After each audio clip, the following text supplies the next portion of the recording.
Good evening, good afternoon to Demonland fans, to Stats File podcast preview fans, and to fans of footy in general, and of course fans of the mighty Melbourne Football Club. My name's Binman. This is the Stats File preview podcast for our massively important upcoming round 21 game up at the Gold Coast against the Gold Coast Suns. What a absolutely huge game this will be for our footy club. I'm really nervous about this game, I have to say. So mainly because what's riding on it. I think, just objectively, we're the better team and we should win because we're the better team and we've got a lot more to play for, and that's an intangible that is an interesting one in this. But there's a few intangibles for them as well. The track situation, obviously, he'll be keen to win, and but they're just the other part of it. The sort of pressure, I think, is they're looking at their numbers. I mean, they're just too good a team. Well, in some respects, too good a team. You'd think this will be their 10th loss in a row, and it's hard to fathom, actually. And I'll get into some of that. I've been digging into their numbers. It's just really hard to work out how they've got themselves in this position, because they're essentially got no injuries at all. So and haven't had all season, so you can't blame that. But before I go in any further, it is Thursday. Friday afternoon. I don't have the teams yet, so this is operating a tiny bit blind. But we've got the squads, and I'll guess. Before I go any further, though, I'd like to acknowledge the traditional owners of the land on which I'm recording this podcast. It's 5 p.m.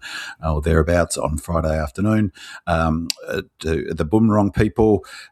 And pay respects to elders past and present and emerging leaders who might be listening to this podcast. So without further ado, let's get right into it. So we're looking at their comparative ratings between the two sides. So this is in terms of a preview of some of the high level stuff. For the overarching thing, their rating for attack is negative 1.8. We're 8.1 plus 8.1. Defensively, their rating, and these are Wheelo's ratings, team ratings, negative 6, and ours is 1.6. So overall, the ratings under Wheelo's system, and if you Google Wheelo match previews, you'll land on what I'm looking at the moment. Is overall is plus 9.7 us, and then minus 7.8 the Suns. This is really interesting, the average age and average matches. This is fascinating. So they are playing a younger side, and it's really interesting, and that is definitely a factor in this game. Average age for the squad, so keeping in mind these are squads, 24.7 for the Suns. We're 26.1, so we're an older team that's got Jakey Melksham in it. And Tommy Mack, so that's really interesting in terms of that. It'll be interesting to see whether Tommy Mack.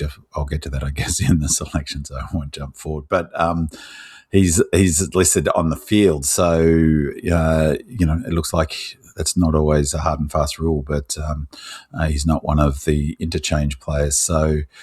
It'll be interesting to see whether he is selected. Am I right in saying that? Just looking at it now, where am I? No, he's on the interchange bench, so maybe he won't get selected.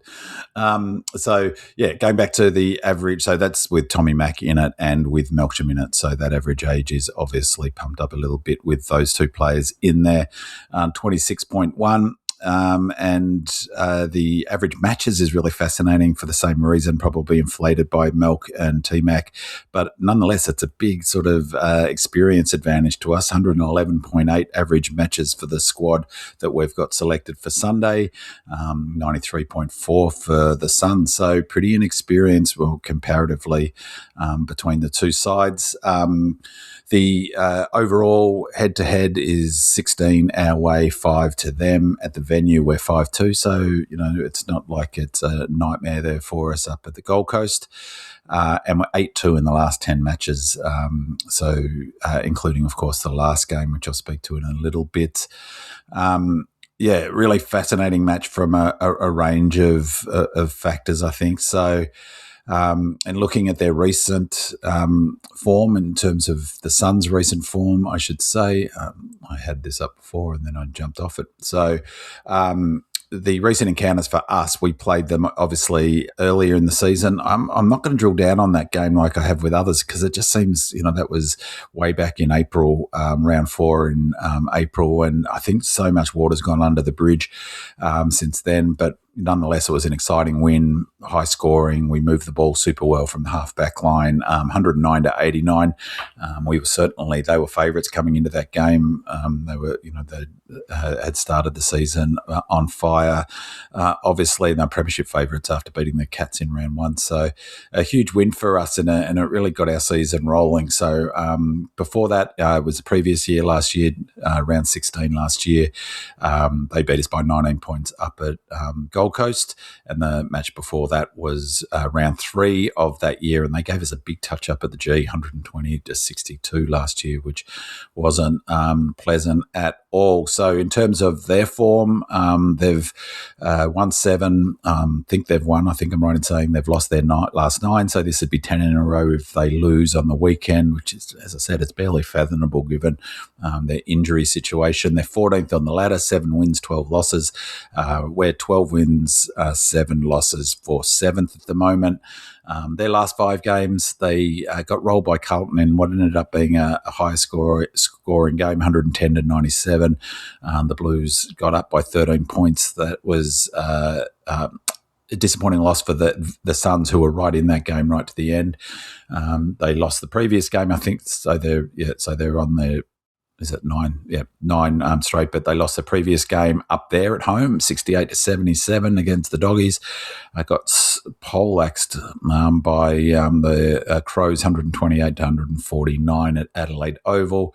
They got beaten up at Gold Coast in another heartbreaker in what was a very spiteful game, the match against the Pies, 104 to 98. The dispiriting sign of track celebrating and turning to the crowd and after a goal, and unfortunately sort of saluting, what looked like 75% Pies fans, not Suns fans. And then the 5th match that in this stretch, the last 5 matches I'm looking at, is they only scored 29 points, 3 goals, 11 to 11-14. Freo beat them over there. Of course, our last 5 matches, heartbreak last week, 97 to 117.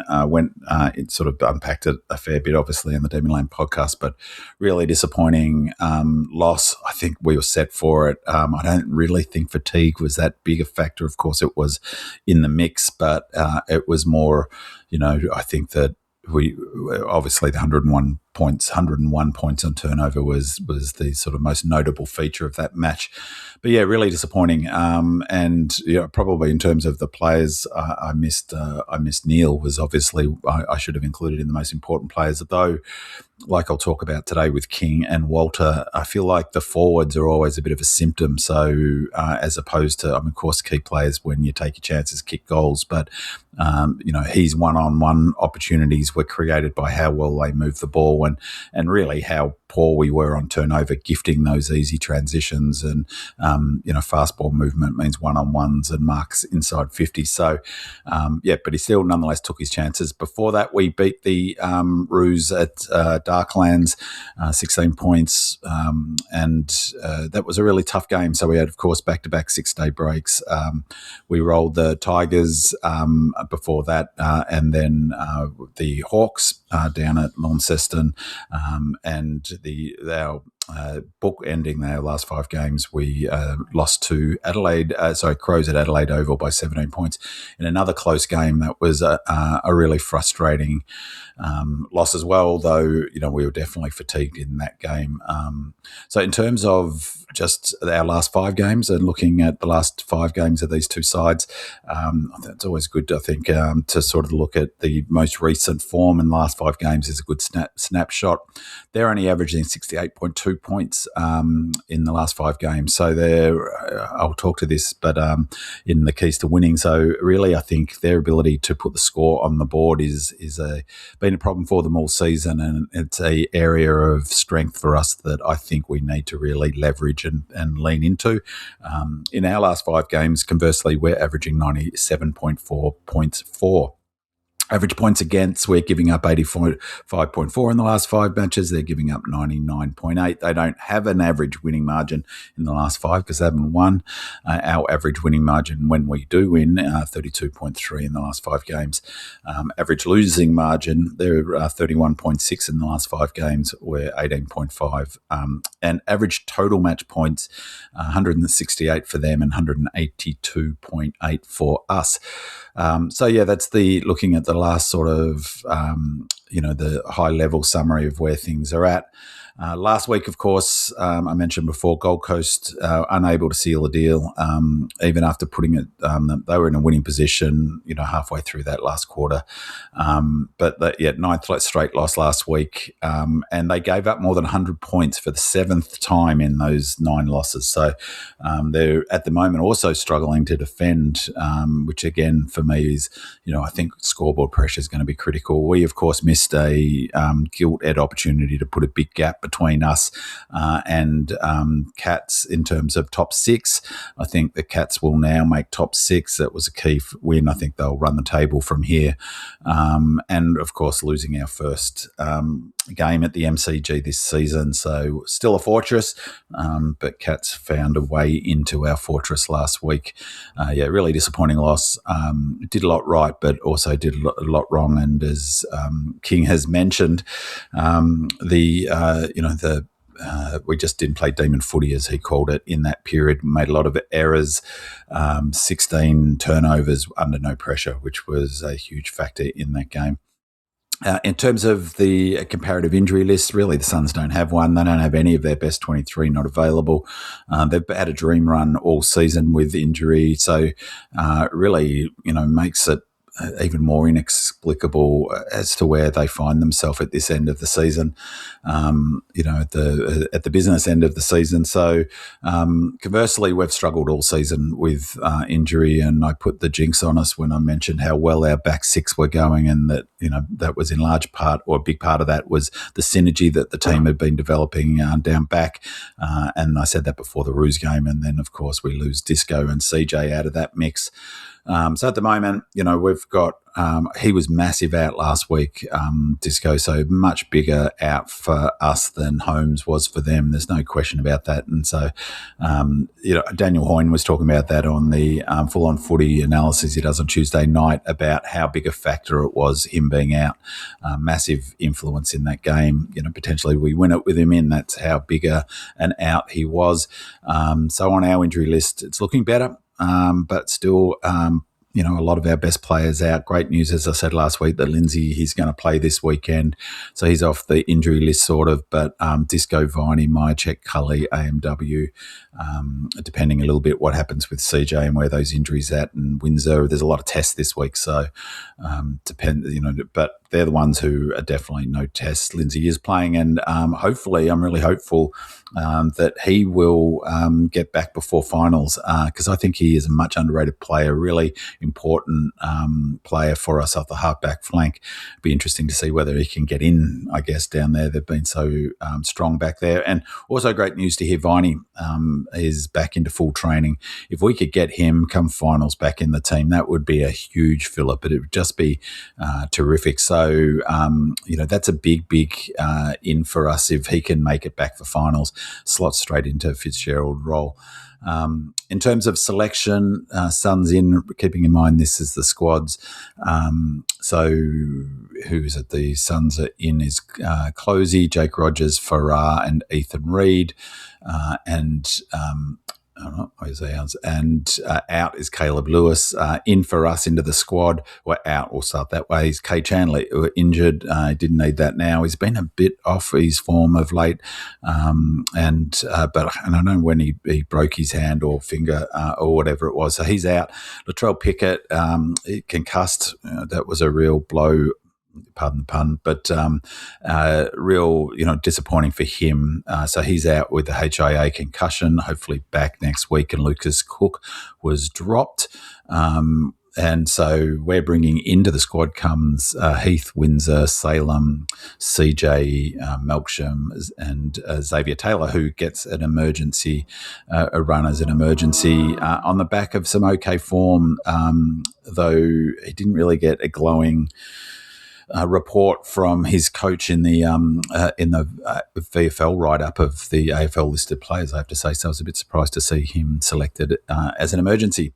So out Chandler, Pickett, Cook in. I think coming into the side, so I actually thought T-Mac might come out, but really we probably need him for King. So he probably goes to King. He's got the height and I think he's got the strength to go with him. So he stays in. I think the three ins for me, I can't see Heath, Melksham or Xavier Taylor getting selected.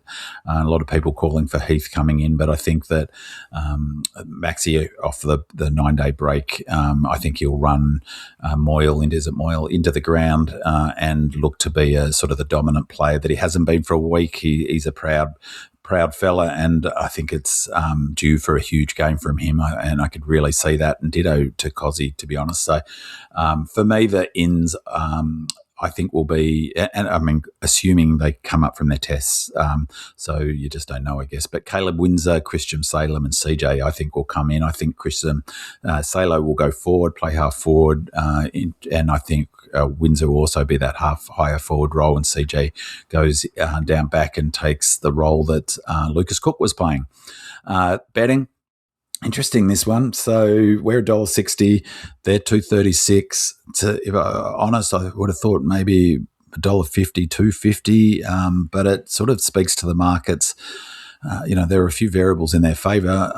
Like I said, it's hard to fathom that they're in the position that they're in with their, injury list and with the home advantage they get of teams having to travel up there. So it's not quite the Gabba in terms of how good that home ground advantage is, but nonetheless, teams have to travel and the humidity and all of that. So that's a big factor in their favour. But so they're 236, and so yeah, the market's giving them, as they should, a really good chance. I'd probably have that, as I say, that's probably not too bad value for us. I'd personally have it about $1.50. The line is 8.5. So to make that line, we've got to win by more than 8 points. So 9 points, obviously, and up. And I reckon that's a little bit short because I think we'll attack. And the total match points is 180.5. I'm not convinced about their ability to put the scoreboard, the score on the scoreboard. So unlike last week, I don't think the total match point is a good value bet. It was certainly one last week, and it ended up being, I think the line was 180 or something, and it ended up being 195, something like that, our score, the collective score last week. So I went blew past it, but I don't know that will happen in this game. I think we'll score heavily, or at least I'm hoping we'll score heavily. I just don't think, though, the way they're playing and their sort of effectiveness, that then they may struggle to, come to the party and get the score on the board that would drive that up above 180. This one's a bit depressing. So if you took the two even money, we were for making top six before the Roos game. We won that game. We're into $1.80 after that. Well, we're back out to $3.25 to make the top six. I did the ladder predictor a couple of times, and I have us finishing 6 or 7, and our competitor will be Adelaide. So we win all 4. I think we make top 6. I think we can still make top 6 even if we drop one of the games on the run home, but that would mean Adelaide needing to lose probably to the Giants. So yeah, it's going to be tight. So hopefully we'll sneak into that top 6, but where the markets, we're drifted heavily. We're out to 325 to make the top 6. Weather, the all-important weather, I think it's going to be beautiful up there. Great conditions. If it doesn't rain too much, it's going to be 20 degrees at the start of the game. Lovely. The actual for the afternoon, the forecast is broken intervals with a little rain at times, which doesn't sound too bad. Less than a mil is forecast. Southeast wind, 20 kilometres, and a gust up to 39. Humidity, it's only 60%. So, really in many ways a perfect game for footy up there on the Gold Coast.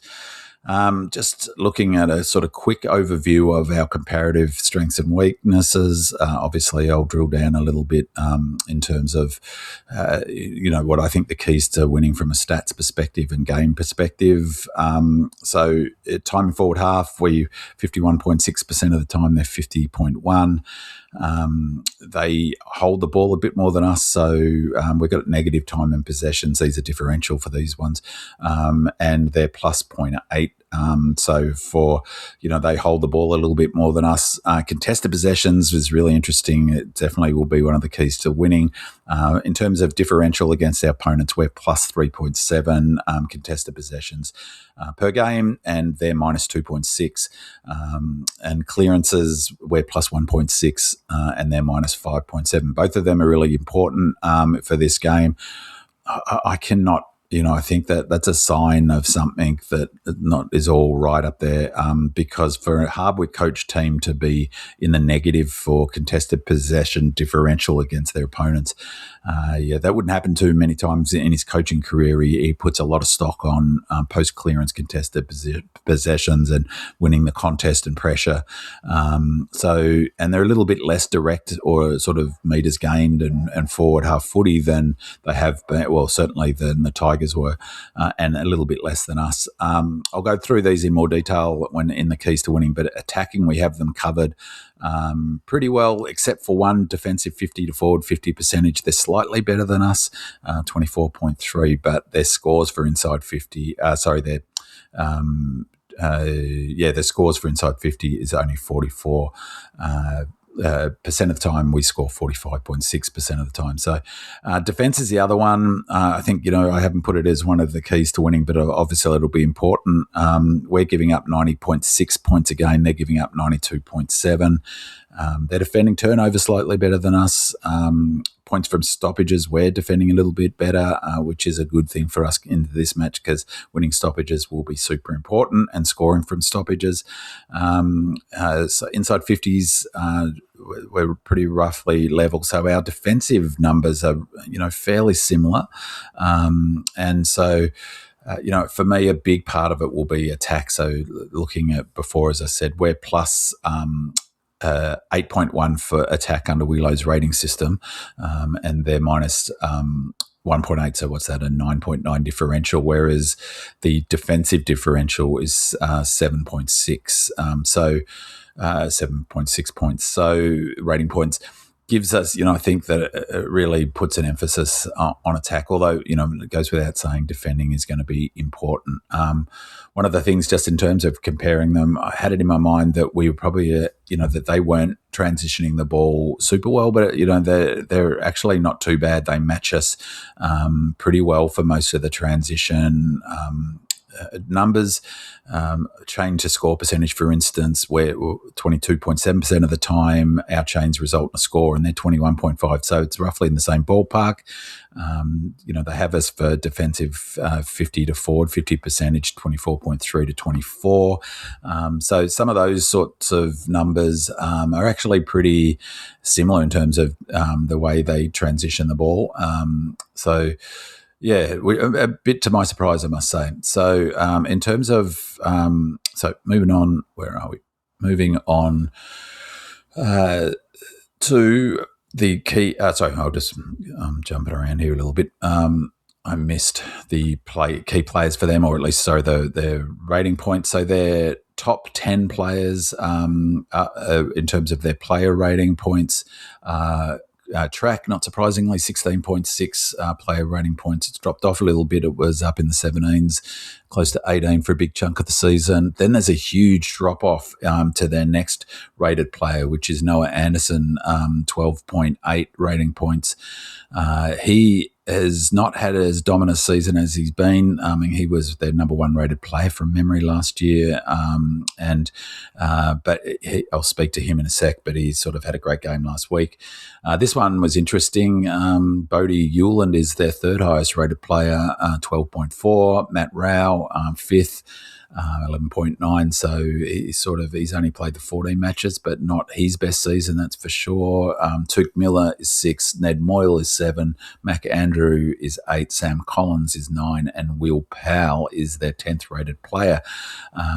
Interestingly, I had one of my key players in this game was John Noble, and he's way down in 11th or 12th rated player. So ours top 10 are Maxi. Hasn't changed. Cozzy, Jack Steele third, Tommy Sparrow just behind him in fourth. I think they might have swapped, actually. It was third and fourth the previous week. Jake Bowie, Kate Chandler, and Fritter, Trent Rivers, Langdon, and Harry Sharp rounds out our top 10. He's been, consistently good, but he dropped off from a little bit from, I think he was up around the 5th or 6th for the first 6 or 7 games, Sharp that is. So, that's the high level overview. Drilling into the players, I think the key Suns players for the match are Track, Rao, Noah Anderson, Noble, and the aforementioned Bodie Hewland, and to a lesser extent, King, Walter, Collins, and Ned Moyle. Track, he started the season on fire, looks super fit, I don't have any animus towards Track, and a win-win for both teams, particularly if we can get pick 4 or pick 5. It's I'd argue that it's a huge win for us. But he started the season on fire, and from memory, he was the second, he was the top-rated player in the AFL for the first 4 or 5 rounds of this season, I think, and then it dropped off. For a fair while, he was second or third. He was playing some of the best footy, no doubt about that. He had an absolute sort of blazing start to the season up there with the Suns. Booted 7 goals in his first 2 matches. Then he got injured, which meant that he didn't play in that game against us, unfortunately, though he probably helped us win that game, so maybe not unfortunately at all. He'll be huge, and obviously, the whole Melbourne thing, King was asked about it in yesterday's presser match, or maybe Wednesday, in a press conference, and he said, look, he hasn't even talked about it, and I don't think they will. I don't know. I'll be interested in the body language after the game, if, one way or another, but I don't see it as a major factor. I don't think there's much angst out there. I mean, there may be, but I just don't think it's a factor in this game. Really impressive season, despite he's now ranked number 9 for this season. So his top 10 player, he's come down a bit from those highs of being 1, 2, and 3 rated player, but still an impressive season. He's really, really important to their scoring, and so in this game, as I've flagged, and I'll talk about this in more detail, but I think attack, the two sort of offences, will be critical to this match, and so he's number 1 for them for score involvement per game, so really, really important for their scoring, so it'll be really curious to see what they do with him defensively. I could see Colt going to him when Track pushes forward. He'd love the challenge, I'm sure. It would do a good job. We've got to really reduce his score involvements and keep him quiet when he does go forward. Rao, talisman type player, so is Track. He's a contested possession beast, so he's averaging 12.64 contested possessions per game, number 1 for the Suns. And I think stoppages, the contest will be important in this game, and so will the stoppage battle. He's number 1 for the Suns for stoppage clearances per game. He averages 3.93 stoppage clearances per game. Noah Anderson, as I mentioned, he hasn't had the season that he has in the past. He's a fantastic footballer. I love the way he runs and carries. He's a beautiful user of the ball. It's interesting as to why he's dropped off this season, though he's still one of their most important players. What did I say? It was 3rd or 4th rated player. Let's have a look. It was a second-rated player, 12.8 this season, 85.1% time on ground, 16.6, averaging 27.9 disposals per game. So gets a lot of the ball, 513 metres gained. So really important to how they transition the footy.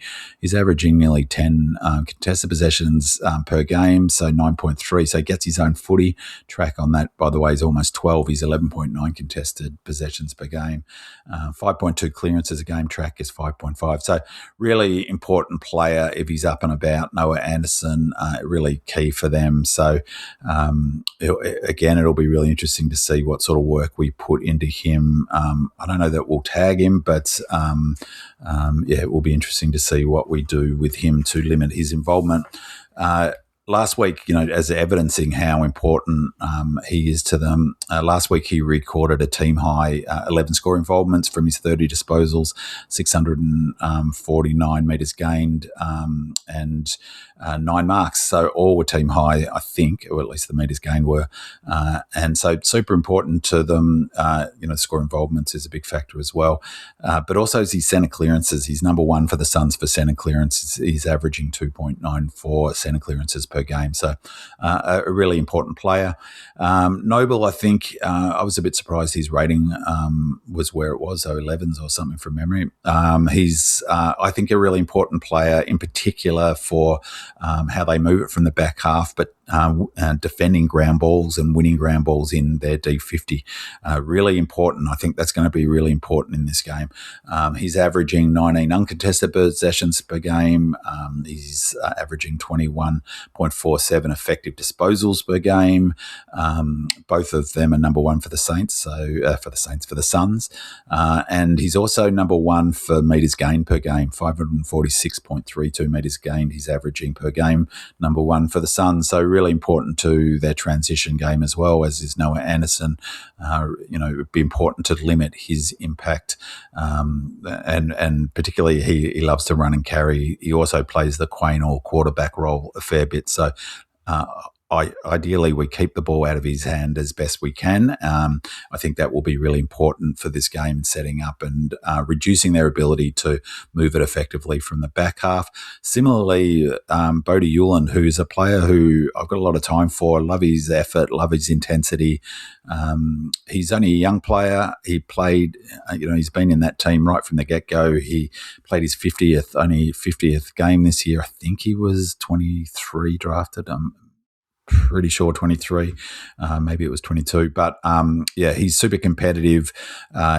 Showing his competitiveness. In 24, he was runner-up in the Suns' best and fairest count, and voted that year as the team's most professional player, which is impressive for a young fella. And I like the way he goes about it. He's the he's the third highest rated player on the Suns. So he's what's he got here? So his player rating this year is 12.4. He's averaging 23.7 disposals. He's going at 85.8% efficiency for those disposals. By way of contrast on this track, I know they're different roles, but track is only 71.1% efficiency.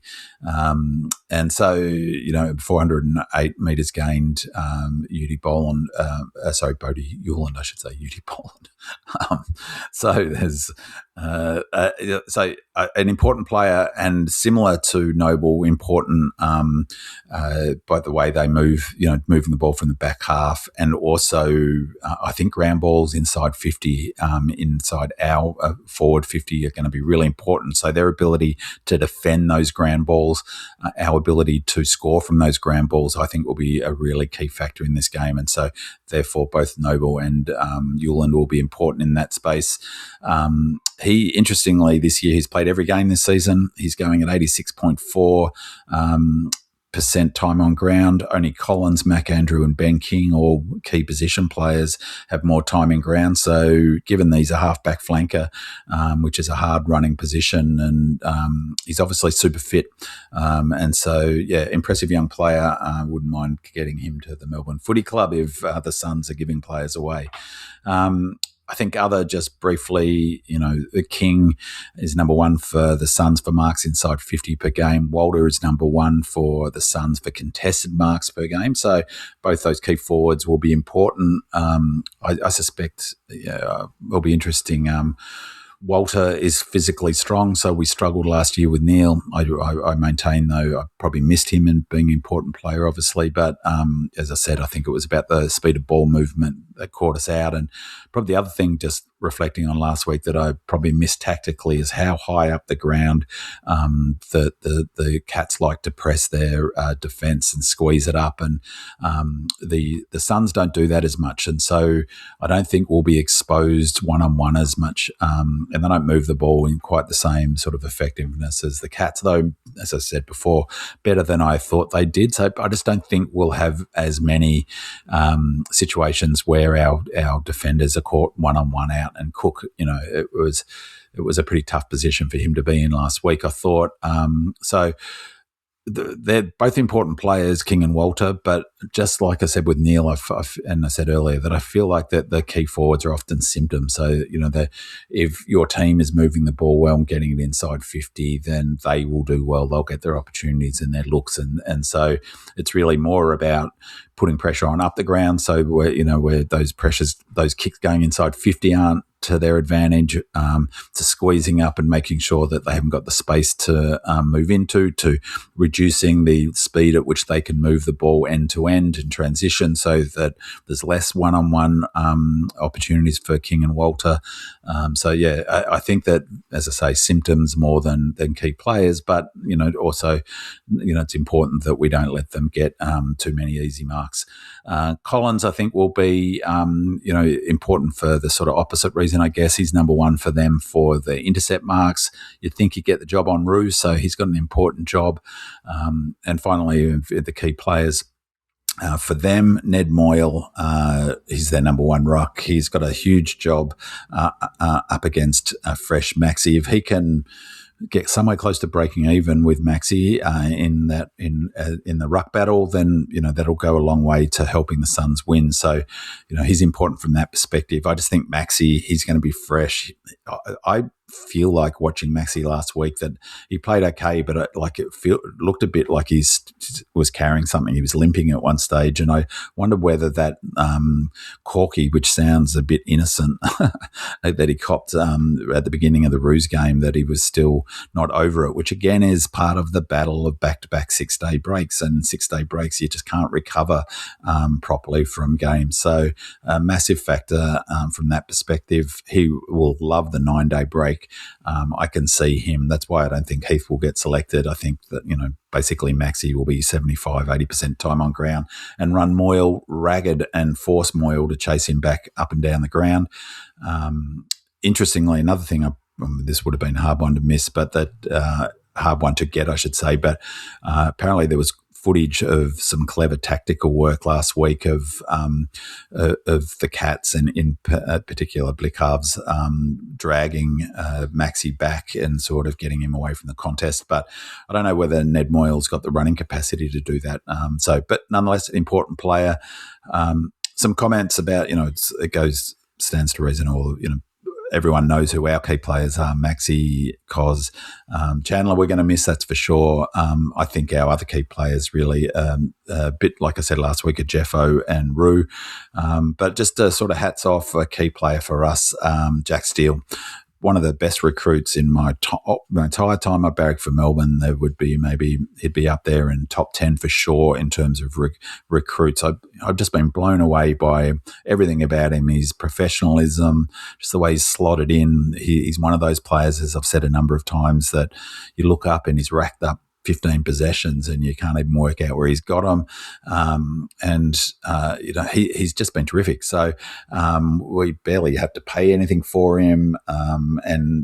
He's in almost every single centre bounces. He had a pretty tricky season. He's put that behind him, last season at the Saints. He's averaging 24.2 disposals this season, 5.2 clearances a game, 6.1 tackles a game to add balance to our midfield. And I think that jumped out at me, 6.1 tackles a game. That's super impressive, just shows his intensity and work effort. And, indicating that what I mean by he's such a pro and that it's hard, sometimes easy to miss his impact and what he does. He was huge last week. He was our second highest rated player behind Pets, which blew me away when I saw that. I'm pretty sure I'm right in saying it was his season high. He had 21.2 player rating points in that game, which is incredible for a midfielder who didn't kick a goal. And the player rating points are all about the scoreboard impact, not specifically, it's actually technically it's the next expected score probability, and that's why it's why I like it, because it's how does that intervention a player does impact on the likelihood that the next score, the next expected score, NES. So super for a midfielder who isn't a goal kicker, but he had in this game 8 ground ball gets, going to be huge in this upcoming game against the Suns, and a game high 12 contested possessions, a game high 12 handball receives, and he had 4 intercept possessions in the game. So massive, 21.2 player rating points. He went at 80% efficiency, his 30 disposals at 80%. So brilliant game from him, and you barely notice him. So he's awesome. And just on last week, it escaped my attention, but I haven't even watched the replay. I'll get to it. If we win this week, I'll watch back-to-back replays because I'm still sort of struggling to deal with last week's loss. I hadn't even realised that Langer's kicked 3 goals. That's a career high for him, an equal career high.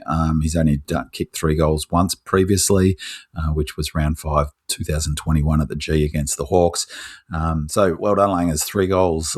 What a workhorse he has been this season, and his running power is phenomenal. All right, so keys to winning.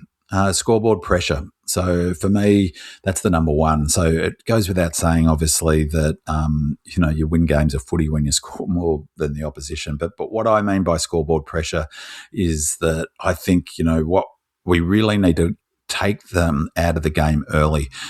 And to do that, we need to do that by putting scoreboard pressure on them. I think really we need to lean into attacking. I'll speak to that in a sec, but we've got a clear advantage in the attacking space. And the Cats game last night showed the importance of scoreboard pressure. So not just scoreboard pressure through the game, but I guess particularly in that first half, we've got to take our chances and put scoreboard pressure on the Suns. Not allow that team to get into a headspace. We're gonna cruel the Demons' chances here of making top 6, or we need to come out fast, come out strong, take our chances, which is what we did last week. We came out strong. We played brilliantly in that first quarter. We just didn't take our chances, and that was the game. Who knows what would have happened in that game if we had have taken our chances early doors in that first quarter. If we'd got, I felt like we deserved. We could have easily been 4 or 5 goals in front at the end of the first quarter. And if we had, that whole game looks different. The fact that it was 5-10 points or something like that, they were in it. And then, they were brilliant from, in particular in that second and third quarter, and particularly the second.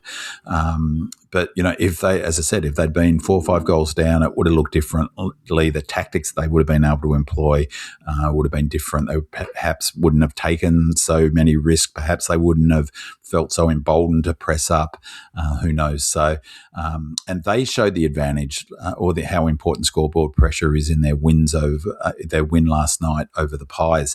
They jumped out of the gates. They took their opportunities, and that game was really dead after quarter time. I know the Pies looked like they were pushing back, but really that scoreboard pressure was critical in that. So And I think it'll be critical in this game. We've really, for a team that's, they're just too good a team.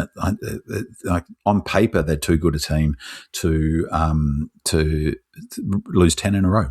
And so, they've been pretty competitive against some of the better teams. They just haven't been able to get it over the line. It does make me wonder about their fitness program, and I'll speak to that a little bit later in the summary.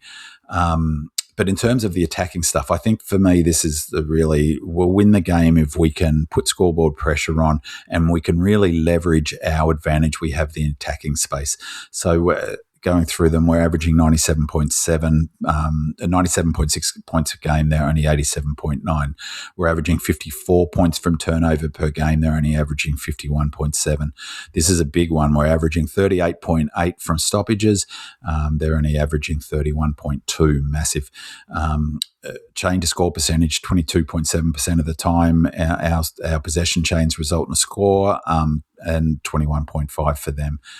The only one of the attacking ones, the key attacking numbers, D50 to forward 50 percentage, so moving it from D50 to forward 50 is the only one that they've got us in, and that's 24.3% of the time to 24, so it's almost level.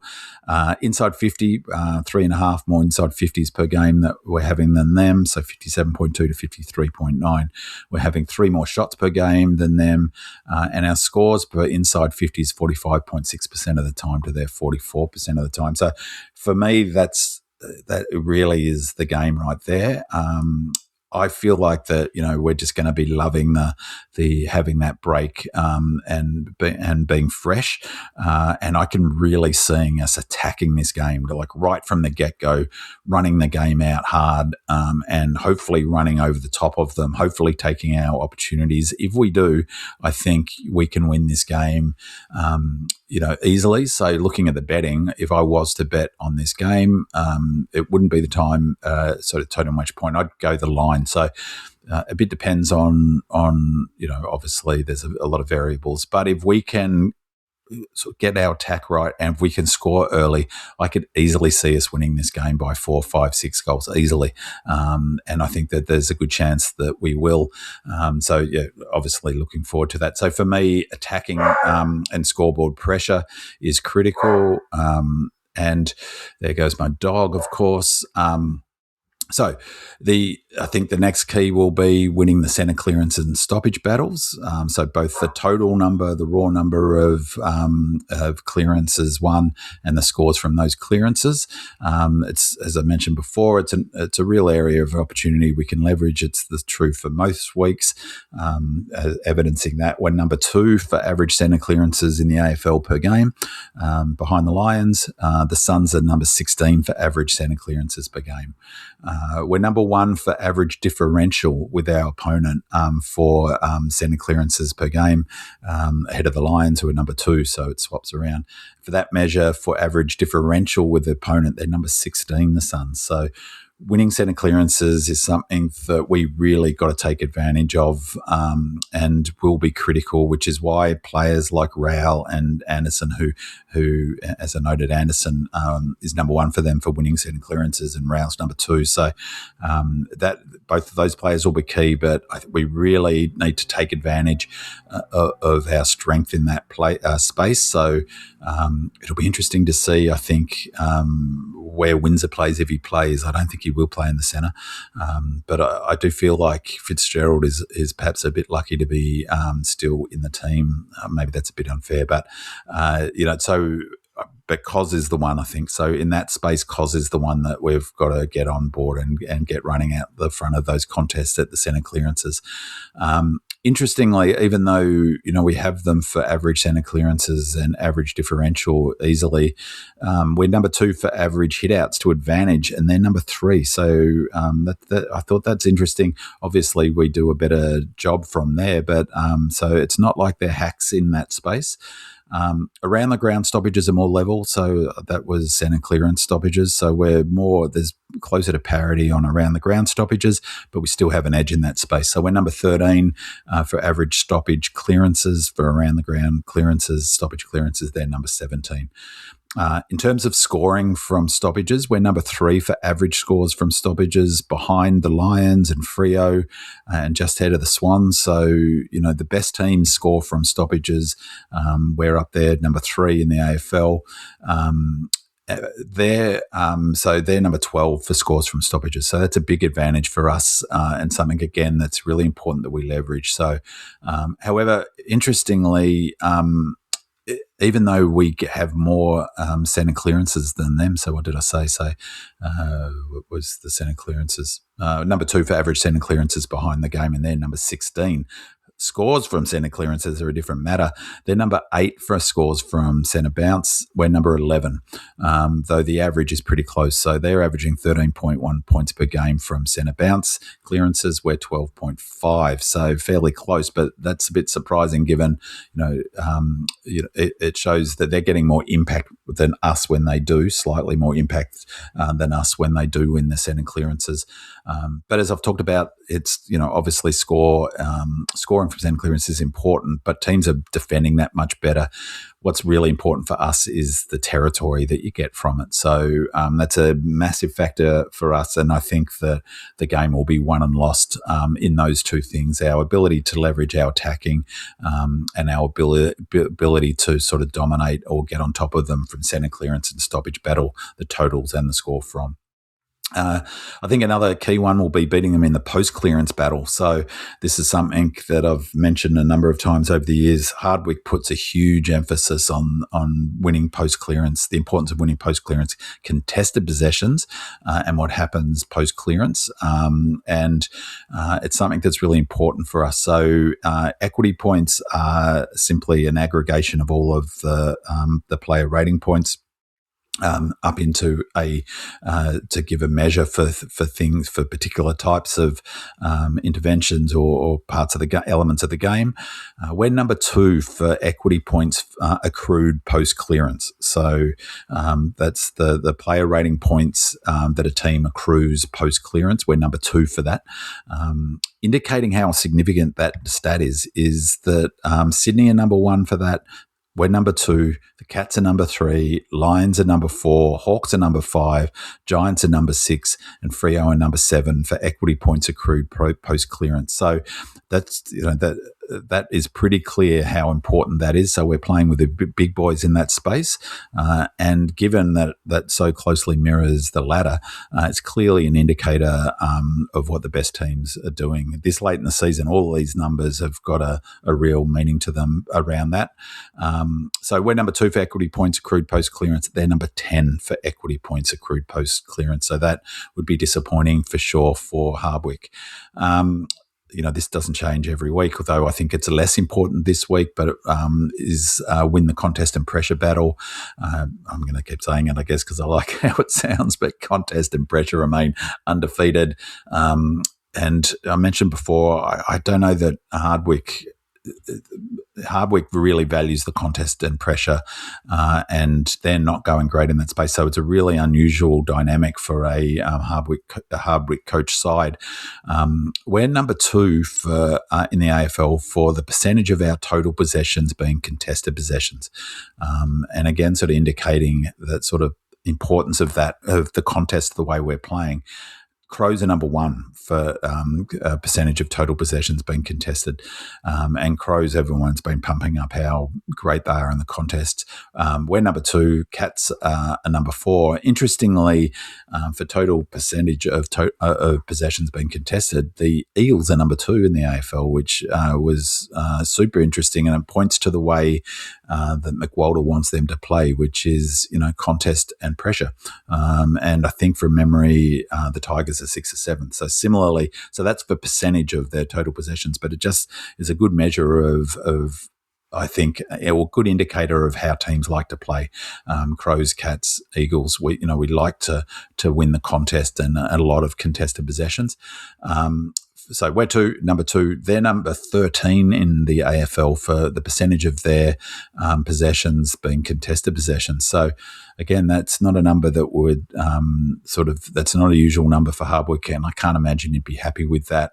Probably sort of suggests that they're just not going hard and strong enough. Maybe it's as simple as that in terms of where they find themselves out at this point of the season.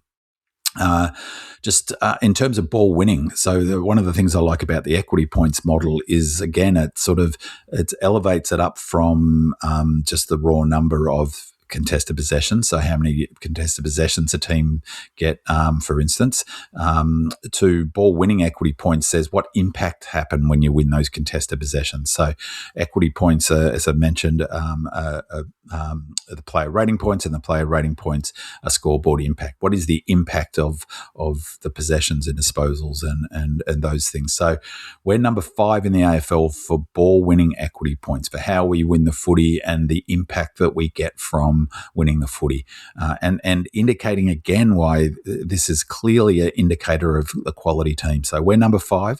Number 1 in the AFL for ball winning equity points are the Crows. Number 2 is Sydney. Number 3 is the Lions. Number 4 is Freo. Number 6 is the Cats, and number 7 is the Hawks. That's essentially the ladder, in order almost, except for the Crows. So again, we're playing with the big boys in terms of how we win the footy and the impact that we get from winning the footy back off the opponent, or when it's in dispute. So it's and as I said, it's clearly an indicator of quality. It's very impressive. So we're number 5. They're number 15 for ball winning equity points. So I think, disappointing numbers for the Suns. We've got to lean into that as well. We'll be wound up, so I'm really confident that, we brought the pressure last week. I have no doubt we'll bring the pressure. That won't be an issue. I think that's why I didn't have it as probably as high up as a winning thing, because I just think we'll smash them in that space. Finally, the last one is winning the battle of defences, and it's more, it's more about not so much the battle of defences. I think that whether they'll be able to manage our attack, so whether we can put the scoreboard pressure on. That said, our defensive unit is still a work in progress. It was a real bummer, obviously, to lose CJ and Disco. Hopefully, CJ comes back in, that it will be important, obviously, how well we defend Walter and King in one-on-one. But for me, I mentioned how important I thought Yuland and Noble would be. Collins is another one that will be important for them. For us at the other end, I think Colt will be really important in this game. Bowser continues to be one of our most important players. Riv, his player ratings was better last week than what Demonland seems to suggest, but the wisdom of the crowd would suggest that he didn't have a great game last week against the Cats. That certainly seems to be the consensus on Demonland. But nonetheless, I think he will be important. So I think they will be really disappointed. They gave up more than 100 points last week. I hope that we will push, and we'll be certainly looking to get 100 points. If we do, we'll win this game. So looking just quickly at a prediction, I think, as King said a couple of weeks ago, that we're as good as any team in the competition. And some of those numbers that were really interesting in terms of ball winning equity points, we're right up there in some of those key metrics. I think our best is as good as any team in the competition. We've been hurt by injury in a way that just the media refuses to acknowledge. I could not believe, even last night, just doing my head in, they were talking about the Cats' injury woes. They don't have any injury woes. They've got Holmes out, for God's sake, and Cameron out, but Cameron's been a hack this season. We've had injury woes, so we're doing remarkably well given those injury woes. My nervousness is about this game is that I don't believe in this idea that, they'll have to win one eventually, but they have been playing okay footy. They're just not putting the score on the board. There's something else going on. I feel like a big factor for them is their fitness. I was saying to a friend earlier today that the thing about the fitness, the high performance program, is that they get that opportunity to build that collectively. So individual players can improve during the season, I guess, but as a group, All that work's done pre-season. And the analogy I use for that is like a cake. You put the cake in the oven. That's the pre-season. You bake it. It looks fantastic. It looks awesome. But you don't know what it's going to taste like until you take it out of the oven. Comes out of the oven, looks okay for a little while. First 3 or 4 rounds of the cake eating competition, it looks okay, and then it collapses in on itself.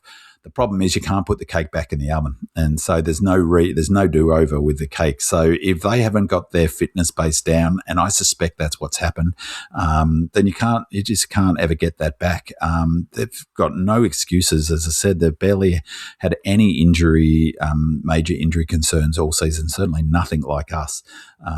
I think they're not fit enough. And the fitness thing is, I was also saying to my friend today, is that the other element to it is that, it's all elite athletes, and at this level, they're training at 100%, or so they think. But I heard Burgess interviewed. I listened to it on Catch Up. He was on SEN earlier in the week. If people are interested in the sort of high performance stuff, it was a interesting interview. It was on sports, whatever that show on SEN, with Hinckley and Jared Healy, I think, Tuesday night. But I remember him saying that players, when he came to Melbourne, thought they were giving 100%.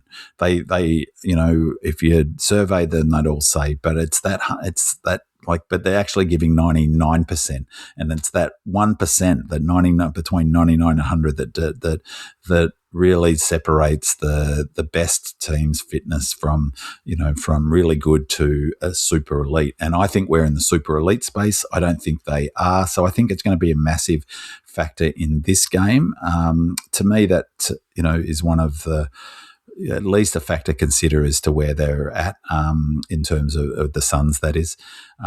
So a lot will depend, I think, on our ability to, I think there's pressure on us in a way that there hasn't been all season, because it's a must-win game. It simply is a must-win game for our chances of finishing top 6, 100% sure. So the team wouldn't have had that pressure on them. So that's a pressure in of itself. There is no pressure on the Suns, I don't think.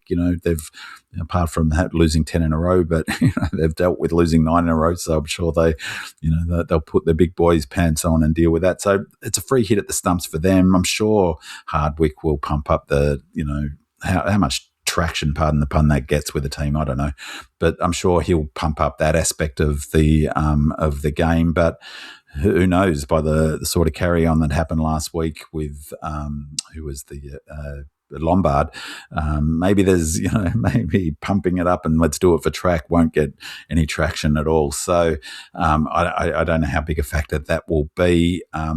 More the factor will be how well do we manage the pressure of having to win, and I think that's a real thing. So it's a really important game on a number of levels. It's a really important game in terms of our chances of finishing in top 6, obviously, but I think also really important in terms of this group's development. These are the games you just got to win. I think we will win if we get our attack right. If we put some scoreboard pressure on early, I can see us winning this by running up a score, get to 100, 110. I can see us winning this game by 5-6 goals. Looking forward to it. Can't wait. It's a nervous wait till Sunday afternoon, 3:15.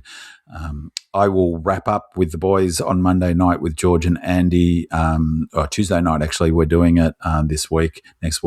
I'll review it, do a sort of dive into the stats of how we went and how my keys to winning went next Tuesday. And I will review our huge game against the Dockers the next week. Hopefully probably next Wednesday or Thursday. I've been Binman. That's my dog Oscar whining in the background. Go D's, go Red Leggers. It's a grand old flag. It's a high-flying flag. It's an emblem for me and for you. Well, it's the emblem of the team we love, the team of the red and the blue. Well, every heart beats true for the red and the blue as we sing a song for you. Should old acquaintance be forgot, keep your eye on the red and the blue. Where the team played fine in the year 39, where the team that no one can lick. And you'll find us there after the final bell with the spirit of 1926. Every heart beats true for the red and the blue as we friends sing this song to you. Should old acquaintance be forgot, keep your eye